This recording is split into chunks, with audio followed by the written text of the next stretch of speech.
17. In His Image, July the 6th, 1954. Good morning, friends. One of the saddest facts about us is that we are more interested in ourselves than in the more important things of life. We tend to be readier to study psychology, which tells us about our ways, than to study theology, which deals with God's ways. This tells us, of course, that there is something wrong with us, that we are basically self-centered, more interested in ourselves than in all heaven and earth. Why are we like that? Were we made that way? Did God the Creator make us so? The Shorter Catechism asks the question, how did God create man? Westminster Shorter Catechism, question 10, and then tells us that we were created in His own image, in knowledge, righteousness, and holiness, with dominion. If we were created in God's own image, as Scripture tells us, then we were not originally created self-centered, weak, and sinful, but as men and women ordained to think God's thoughts after Him, to perform His will, and to delight in His way. The image of God in man is not a physical appearance, shape, or form, nor is it man's soul or mind as such. The image of God is knowledge, righteousness, holiness, and dominion. These are the things which characterize God. His knowledge is perfect and complete, His righteousness total, His holiness beyond our conceiving, and His dominion absolute and unbroken.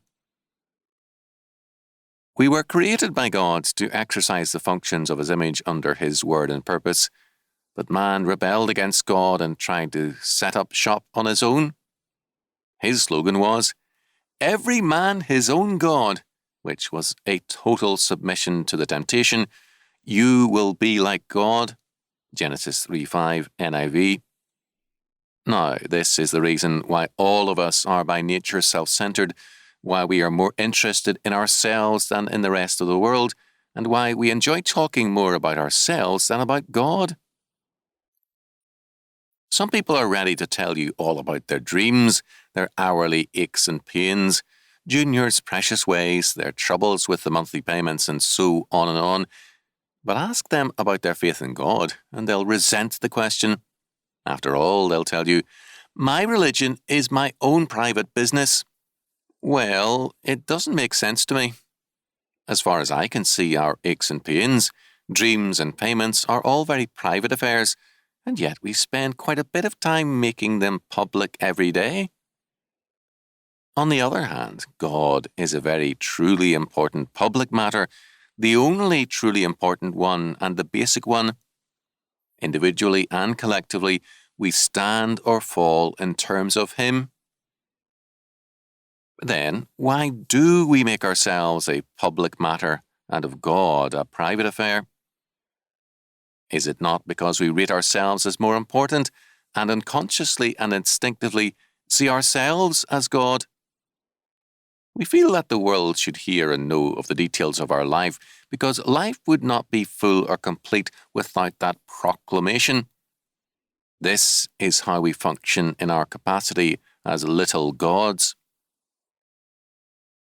But the tragedy is that our rebellion against God has marred and broken His image in us. We can never have true knowledge of anything unless we begin with God as Creator. Any other attempt to establish knowledge gives us only a world which is meaningless and monstrous, and knowledge itself a curse. Apart from God, there is no true righteousness, only self-righteousness, a disgustingly false and hypocritical thing. As for holiness, it is more remote than the stars to man apart from God. All man's attempts to recreate holiness by pomp and circumstance, through magnificent services and rituals, through beauty and art, only leads to a greater mockery and a more obvious failure. The higher we build up our pretensions, the more obvious our weakness becomes. As for dominion, man clearly has lost that. Man no longer has dominion over the world, over his own area of activity, or over himself.